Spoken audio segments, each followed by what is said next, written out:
저도 어떤 기자분한테 들은 얘기인데, 박정희 죽고 나서 전두환이 이제 그걸 잡게 되잖아요. 근데 이 사실은 언제 밝혀진 얘기냐면, 나중에 또 김영삼 정권 때 전두환이 수사를 받을 때, 예, 그때 이제 비로소 확인이 된 얘기인데, 그때 이제 그 전두환을 수사하던 수사팀에 그 제일 수석 검사가 최동욱 검사, 예, 그 다음에 막내 검사가 임수빈 검사, 그 비리 수첩 사건으로 못하겠다고 관두고 나온, 그렇게 있었답니다. 근데 그때 수사를 하는데 그 무슨 얘기를 하냐면요, 전두환 씨 밑에서 그 각종 잔심부름을 하는 그 버틀러, 집사 역할을 하던 군인 준위가 한 명 이제 와서 조사를 받은 거예요. 근데 이 사람이 굉장히 뻣뻣하고 건방진 자세로 조사를 받더라는 거야. 그러면서 이 사람이 뭐라 그러냐면, 애초에 전두환 장군이, 그 사람 표현으로 전두환 장군이 12.12 거사를 성공시키고 나서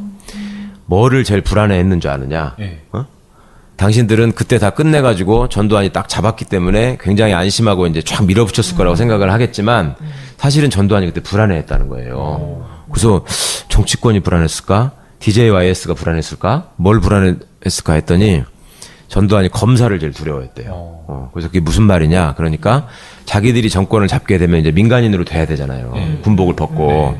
그러면 이제 검사의 수사 대상이 되잖아요. 그러면 그렇게 됐을 때 검사들이 만약에 그 타고난 어떤 자존심이나 옛날 같으면 뭐 선비의 기계를 앞세워가지고 너네들 쿠데타 불법이다. 그다음에 그 하수인부터 우리가 유법사지 찾아내서 처벌하겠다. 그리고 이제 그 중간에 권력을 잡게 되면 해먹는 게 있을 거 아니에요. 비리 같은 것들. 그것들을 수사하겠다고 치고 나오면 자기가 가만히 생각해보니까 대책이 없다. 검사가 법으로 하겠다는데 그렇잖아요. 그래가지고 걱정을 하고 있었대요, 전두환이. 근데 그 대목에서 최 변호사님은 어떻게 생각하세요? 검사들을 너무 과대평가한 거 아니야? 그렇죠. 그러니까 전두환이 좀 무식한 거였죠. 그 사람만 하더라도 청와대 경호실 근무를 하면서, 예, 내가 박정희 대통령 뭔가 밑에 의식이 있을 거라고 생각한 거지. 그렇죠. 근데 사실은 없는 거지. 네. 그러니까 그때는 그래도 우리는 군대에서 명령복종에 길들여진 사람이니까 그냥 시키는 대로 하지만, 검사들은 박 대통령이, 박정희가 워낙 강력한 사람이니까 할 수 없이 그때 숙이고 있었을 수 있다. 그러니까 박정희보다 약한 내가 잡으면 머리를 쳐들고 덤비기 시작하면 내가 힘들 거다. 이 걱정을 한 거죠.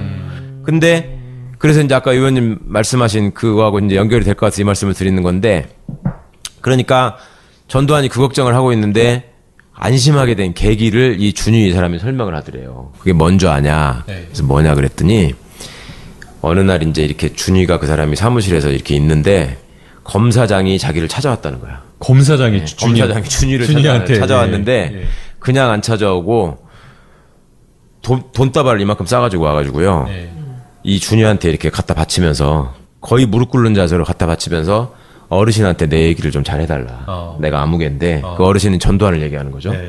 그래가지고 그거를 딱 갖다 바치고, 근데 이 사람이 준위가 볼 때 기가 막히더래. 그 명색이. 야, 그때만 해도 정말 그 과거급제 했다고 얼마나 진짜 검사를 막 이렇게 할 때입니까? 그 중에서도 검사장이 와가지고 나한테 이 정도로 하는구나. 야, 권력이 좋긴 좋구나. 한편으로 생각하면서 이 사람이 마음 한구석으로는, 야, 검사가 뭐 이래 이런 생각을 했다는 거죠. 검사 별거 없네. 뭐 이런 생각했겠네. 그 이 사람이 이제 그것도 기가 막혔는데, 이 검사장이 이제 방을 이렇게 나가는데, 아, 잘 부탁드리겠습니다 하고 나가는데, 또 그 부장검사 한 놈이 부탁으로 또 온 거야. 그 둘이 마주친 거예요. 아이고. 진짜 민망한 상황인데. 그 군인 앞에서. 근데 거기서 둘이 서로 고개를 탁 돌리면서 외면을 하더라는 거예요. 모르는 척 하면서. 그러니까 자기는 그런 상황이 되면, 예를 들어서 군인 같으면 그런 상황이 되면 별단 사람이 한 뭐 소령이나 중령쯤을 만난 건데, 그럼 그런 상황에서 군인 같으면 예를 들어서 헛 위세라도 잡는다는 거야. 야, 너 웬일이야? 뭐 이렇게 하고 나갈 텐데, 이렇게 탁 하고 하는 걸 보고, 아, 저것들은 군인만큼의 자존심도 없구나, 이런 생각을 했다는 거예요, 그 사람이. 그래가지고 참 진짜 슬픈 얘기인데, 그래서 이제 그 돈을 가져온 거 이렇게 해갖고 이제 전두환한테 보고를 했다는 거예요. 무슨 검사장이 와가지고 저한테 이만큼을 놓고 갔습니다. 그랬더니 전두환이가 그때 딱 얼굴이 환해지더니 딱 무릎을 치면서, 야, 끝났다, 이제 걱정할 내가 잡았다. 걱정할 게 없다. 이렇게 얘기를 했다는 거예요. 아, 이런 근데 얘기 이렇게 오픈해도 되나? 근데 아, 서글프네요. 당시에 그 수사를 하면서 그 얘기를 들었던 검사들이 정말 창피했다. 내가 이런 조직에서 내가 몸을 담고 있는 사람이구나. 그래서 나름 그때는 이런 그때 당시에는 이제 전두환 노태우의 그 쿠데타를 일종의 이제 적폐청산을 하는 과정이 있었잖아요. 50청산. 이거를 정말 내가 사명감을 가지고 열심히 해야 되겠다. 그래서 자기는 그때는 열심히 했대요. 지나가서 보니까 또 도로 망가지더라, 조직이. 이제 이런 생각을 했다는 건데, 그러니까 그만큼 이런 그 과도한 대우를 받으면서 출소욕에 불타는 사람들에게 박정희 같은 권력자의 입장에서는 예를 들어서 공무원들 같으면 최소한 50세 가까이 돼야지 장관이 되는데 이 사람들은 40대 초반에 그런 비슷한 위치에 가게 만들어줘 버리는 거예요. 검찰총장 같은 걸 시키면은 자연스럽게 장관급이 되잖아요. 그럼 그렇게 하면은 상대적으로 출세도 빠른 거잖아요, 이 사람들이. 그렇죠. 예. 시작도 빠르고 출세도 빠르고 그다음에 40대 중반 정도에 나와가지고 할 게 또 많잖아요. 그 다음부터 계속 국회의원하고 어디 가서 공기업 사장하고 대사도 나가고 수두룩해요, 그런 사람들이. 그 대표적인 사람이 김기춘이고. 그러니까 40대부터 지금 70대 후반이 되도록 별거 계속 먹은 거지. 계속 해먹는 거예요. 그러니까 권력자 입장에서는 아, 얘네들이 나름 공부를 하고 그런 학벌이나 이런 거에 대한 자부심과 자존심으로 머리를 쳐들고 뻣뻣하게 나오면은 내가 걱정인데 요렇게 당근을 가지고 컨트롤을 해보니 다루기 쉬운 거지. 더 쉽게 다룰 수 있구나. 더 쉽게 무너지는구나. 이걸 체감을 한 거지. 참 슬픈 일이죠. 그러니까 권력을 소위 말해서 자리 가지고 그냥 컨트롤 해버린 거네요. 그렇죠. 예. 실제 그 박근혜 정부 때 청와대에 파견 나갔던 검사들 어디로 갔나 한번 확인을 해봤어요. 그러니까 전 민정비서관을 했던 권종훈 검사가 검사장 승진 코스라고 하는 영순위 인권국장. 네, 법무부 인권국장으로 복귀를 했고요. 뭐 대표적인 것만 뽑으면 그 다음에 심지어는 그 민정수석실에 행정관 했던 검사도 좋은 보직으로 갔더라고요. 대검 범죄 정보 담당관. 그러니까 모든 그 범죄 첩보와 관련된 아주 민감한 정보를 다루는 것으로 갔고요. 또 하나만 더 뽑아보면 청와대 특별감찰관에 반장을 했던 이창수 검사는 또 법무부의 검찰과 그 인사와 예산을 다루는 검찰과 검사로 또 갔더라고요. 그러니까 청와대에 갔기만 하면 그 다음 보직은 그 뒤로는 막 그냥 꽃길로 가는 거죠. 그 전에는 더 노골적이었던 게 저 검사들이 파견을 갔다가 돌아오면 조금 있다가 승진을 했어요, 그래도. 그런데 이명박 때는 지금 이번에 옷 벗은 김진모 검사장이라는 사람이 이명박 말기에 민정비서관을 했는데 그때 터진 사건이 이제 민간인 사찰 사건이었습니다. 그때 이제 뭐 디가우징 해가지고 기록을 다 없애고 한 거를 지시한 게 사실상 김진모 민정비서관 아니었냐라는 의혹을 굉장히 받았거든요. 그 사람이 민정비서관 마치고 돌아오자마자 바로 검사장 승진을 시킵니다. 그런 적이 없었거든요. 그러니까 법적으로는 검사도 아니었던 사람이에요. 그죠? 그 나갈 때는 그 청와대 파견 나갈 때는 그때도 형식적으로 사표를 내고 갔으니까. 근데 검사도 아닌 사람을 검사로 재임용하는 거잖아요. 네. 재임용을 하면서 바로 검사장을 시킨 거야. 그러니까요. 이런 경우가 어딨냐고. 그러면 그걸 보는 사람들은 야, 저거다. 그런데 제가 듣기로는 이제 연수원 성적이 제일 좋은 사람들이 판사가 되고 이제 네네. 그 다음번이 이제 검사가 된다 그러는데 이런 식으로 검사들이 출세를 하고 좋은 자리로 짧은 시간에 갈 수 있는 이런 기회들이 많이 생기면 많은 사람들이 검사가 되기를 원하진 않았을까요? 예, 그게 이제 저희 학교 다닐 때부터 물론 이제 그때는 고시 공부하는 거를 좀 부끄럽게 생각하는 시대였으니까 80년대. 근데 나중에라도 너는 검사를 할래, 판사를 할래, 뭐 변호사를 할래 이렇게 하면은 대부분 이제 판사를 선호하는 경우가 많죠. 왜냐하면 그 성적이나 학벌에 집착하는 부류들이기 때문에 의원님 말씀처럼 판사가 조금 더 성적이 좋다라는 거에 대한 인식 때문에 그런 걸 하고 싶어 하죠.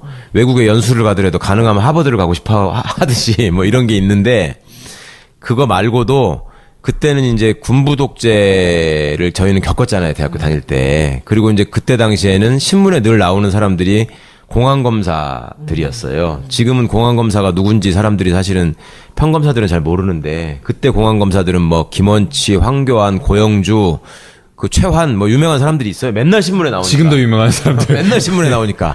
근데 그런 사람들을 보면서 이제 학창 생활을 하고 어쨌거나 그 길로 갈 수 있는 걸 택하니까 가능하면 검사로 가는 거는 권력에 부역하는 길이다 생각해서 좀 부끄럽게 생각하는 면이 있고 한편은 그다음에 또 한편은 우리 우병우 선생처럼 어릴 때부터 어떻게든 내가 출세해가지고 집안을 일으키고 세상에 복수하겠다 이런 생각을 가진 사람들은 이제 검사가 더 빠른 통로라고 생각을 해서 판사를 지원해도 갈 수 있는 성적인데도 불구하고 검찰을 지원하고 그런 사람들은 또 검찰을 가서 있으면 꼭 어디 가가지고 나는 메뚜기로 졸업했다. 법원도 갈 수 있었다. 뭐 이런 성적이 얘기를 더 얘기한다 그랬잖아요. 네. 그렇게 살고. 그리고 또 상대적으로, 검사가 직접 갖고 있는 권한은 사실은 판사보다 훨씬 크죠. 전에 왜 제가 재벌들이 사위를 얻을 때 판사보다 검사를 선호한 이유가 판사는 누가 상을 차려놔야지만 자기 일이 생기는 건데 검사는 지가 직접 상을 차릴 수 있는 사람이고 상을 엎어버릴 수 있는 사람이니까 뭐를 아는 사람의 입장에서 볼 때는 검사가 훨씬 유용하다. 예. 그러니까 그런 것들을 어떻게 보면 먼저 영악해가지고 세상을 아는 사람들은 검사를 선호하는 경우가 있었고요. 이 대목에서 조금 또 가슴 아프고 놀라운 일은 그때 당시에 운동권들 이제 70년대 80년대에 극렬 운동권들이 있었잖아요. 그 운동권들이 뭐 감옥도 갔다 오고 내지는 뭐 수배 생활도 좀 하고 뭐 노동운동 현장에도 들어갔다 오고 이러다가 87년 이제 6.29 선언 이후에 사회가 외양으로 이제 민주화가 진전이 되다 보니까 계속 그 생활을 이제 하는 걸 중단하고 고시 공부를 시작한 사람들이 많거든요, 그때.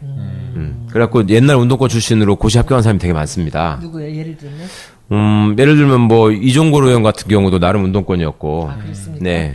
그리고 뭐 지금 검찰에 남아있는 사람들 중에도 예를 들면 지난번에 이제 저 김수남 총장 앞에 했었던 김진태 검찰총장. 네. 그분 같은 경우는 민청학년 사건에 연루돼가지고 수배돼서 계속 산골로 도망다니면서 절에서 계속 숨어 다녀가지고 스님들하고 많이 알아요. 그런 뭐 그런 분도 있었고, 그 다음에 80년대 운동권들도 많이 있는데 이 사람들이 고시를 합격하게 되면 사람들이 뭘 생각하겠어요? 그 사람들이 고시 공부하는 이유는 자기가 그 실제로 형사 절차를 통해서 겪었던 그 인권 침해, 그 다음에 그 약자들, 서민들, 노동자들의 어려움을 대변하는 새칭 인권 변호사나 그런 인권 운동가가 되지 않을까라고 많이 기대하실 거 아니에요? 근데 물론 그런 일을 하는 사람들도 많이 있지만 검사나 판사를 지원해서 간 사람들도 꽤 많았습니다. 그러면 검사나 판사를 지원할 때 뭐를 더 많이 갔을까, 운동권들이. 그것도 그냥 생각해보면 판사를 갔을 것 같잖아요. 제가 아까 말씀드리기를 군부 독재에 그걸 다 겪은 사람들인데. 예, 부끄럽게 생각하니까 검사는. 근데 검사를 훨씬 많이 갔어요. 보상을 받고 싶은 거지. 그것도 있고, 지나고 나서 생각해보니까, 그러니까 학생일 때부터 권력 의지가 있었던 것 같아요. 그러니까 그때는 학생 운동을 하는 사람이 어떻게 보면 헤게모니를 잡는 그 학교 안에 권력자잖아요. 그러니까 이제 그게 사라지니까 다시 또 이제 권력기관. 거기서 나온 얘기가 그런 얘기 아닌가? 운동권이 제도권이 되면 더 무섭다는 거예요. 실제로 그렇습니다. 그리고 그 운동권 출신 검사들이 검찰 안에서 그 검찰의 기득권을 수호하는 다 천병이 돼 있습니다. 저는 그거를 보면서 참 많이 놀래고 많이 슬펐어요. 예전에 저 학교 들어가면은 1학년 들어가면은 과거에 이제 선배들이 이렇게 그 세미나 하자고 해가지고 이제 서클 만들어서 지하 서클이죠. 비밀 서클에서 이제 그 학습시키고 소위 이념서적 갖다가 학습시키고 뭐 이럴 때 저를 데리고 다니면서 이제 너는 이 책을 봐야 된다라고 하고 공산주의의 반대말이 뭔지 아냐. 그러면 그때까지 배운 저걸로 국민윤리 시간에 배운 대로 민주주의 아니에요? 그러면 아니다. 공산주의의 반대말은 자본주의다. 맞잖아. 네. 민주주의의 반대말은 독재다. 근데 네가 잘못 배운 우리 교육이 이렇게 잘못된 거다. 네. 그러니까 그걸 알려면 이런 책을 읽어야 된다. 이러면서 이제 뭐 철학 에세이네 뭐 이걸 그 쭉 읽으라고 하는 건데 그때 나를 그렇게 학습시켰던 사람, 나한테 공산주의를 처음 알려준 사람, 네. 아주 잘 나가는 검사가 됐어요. 누군가요? 지는 알아. 그게 누군지. 그래서 그리고 지금 예를 들어서 뭐 검찰 내부에서 참여정부 때도 그 뭐 검사와의 대화에 나와가지고 뭐 대통령을 상대로 깐죽거렸다거나 그다음에 돌아가가지고 뭐 그 검찰 개혁에 저항하는 역할을 맡았던 거기도 상당수 운동권 출신 검사들이 있고 지금 이번에 이제 뭐 그 권력에 빌붙었다고 지목받는 검사 중에도 운동권 출신 검사가 있고 이거 참 슬픈 일이에요. 그래서 그때 막 해먹는 게 있을 거 아니에요. 비리 같은 것들. 네. 그것들을 수사하겠다고 치고 나오면 자기가 가만히 생각해보니까 대책이 없다. 검사가 법으로 하겠다는데 그렇잖아요. 그래가지고 걱정을 하고 있었대요. 전두환이. 근데 그 대목에서 네. 최 변호사님 어떻게 생각하세요? 검사들을 너무 과대평가한 거 아니야? 그렇죠. 그러니까 전두환이 좀 무식한 거였죠. 그렇지. 그 사람만 하더라도 청와대 경호실 근무를 하면서 내내 박정희 대통령 뭔가 밑에 있던 의식이 있을 사람이잖아요. 거라고 생각한 거지. 근데 사실은 없는 거지. 네. 그러니까 그때는 그래도 우리는 군대에서 명령 복종에 길들여진 사람이니까 그냥 시키는 대로 하지만 검사들은 박 대통령이 박정희가 워낙 강력한 사람이니까 할 수 없이 그때 숙이고 있었을 수 있다. 그러니까 박정희보다 약한 내가 잡으면 머리를 쳐들고 덤비기 시작하면 내가 힘들 거다. 이 걱정을 한 거죠. 근데 그래서 이제 아까 의원님 말씀하신 그거하고 이제 연결이 돼. 이 정도로 하는구나. 야, 권력이 좋긴 좋구나. 한편으로 생각하면서 이 사람이 마음 한구석으로는 야, 검사가 뭐 이래 이런 생각을 했다는 거죠. 검사 별거 없네. 뭐 이런 생각했겠네. 그 이 사람이 이제 그것도 기가 막혔는데 이 검사장이 이제 방을 이렇게 나가는데 잘 부탁드리겠습니다 하고 나가는데 또 그 부장검사 한 놈이 부탁으로 또 온 거야. 그 둘이 마주친 거예요. 아이고. 진짜 민망한 상황이. 마주쳤는데 그 군인 앞에서. 네. 근데 거기서 둘이 서로 고개를 탁 돌리면서 외면을 하더라는 거예요. 모르는 척 하면서. 그러니까 자기는 그런 상황이 되면 예를 들어서 군인 같으면 그런 상황이 되면 별단 사람이 한 뭐 소령이나 중령쯤을 만난 건데 그럼 그런 상황에서 군인 같으면 예를 들어서 헛 위세라도 잡는다는 거야. 야, 너 웬일이야? 뭐 이렇게 하고 나갈 텐데 이렇게 탁 하고 가는 걸 보고 저것들은 그러면서 이 사람이 뭐라 그러냐면 애초에 전두환 장군이 그 사람 표현으로 전두환 장군이 12.12 거사를 성공시키고 나서 뭐를 제일 불안해했는 줄 아느냐? 네. 당신들은 그때 다 끝내가지고 전두환이 딱 잡았기 때문에 굉장히 안심하고 이제 쫙 밀어붙였을 거라고 생각을 하겠지만 사실은 전두환이 그때 불안해했다는 거예요. 그래서 정치권이 불안했을까? DJYS가 불안했을까? 뭘 불안했을까 했더니 전두환이 검사를 제일 두려워했대요. 그래서 그게 무슨 말이냐? 그러니까 자기들이 정권을 잡게 되면 이제 민간인으로 돼야 되잖아요. 군복을 벗고. 그러면 이제 검사의 수사 대상이 되잖아요. 그러면 그렇게 됐을 때 검사들이 만약에 그 타고난 어떤 자존심이나 옛날 같으면 뭐 선비의 기계를 앞세워가지고 너네도 쿠데타 불법이다. 그다음에 그 하수인부터 우리가 위법사실 찾아내서 처벌하겠다. 그리고 이제 그 중간에 권력을 잡. 저도 어떤 기자분한테 들은 얘기인데 박정희 죽고 나서 전두환이 이제 그걸 잡게 되잖아요. 근데 이 사실은 언제 밝혀진 얘기냐면 나중에 또 김영삼 정권 때 전두환이 수사를 받을 때, 그때 이제 비로소 확인이 된 얘기인데.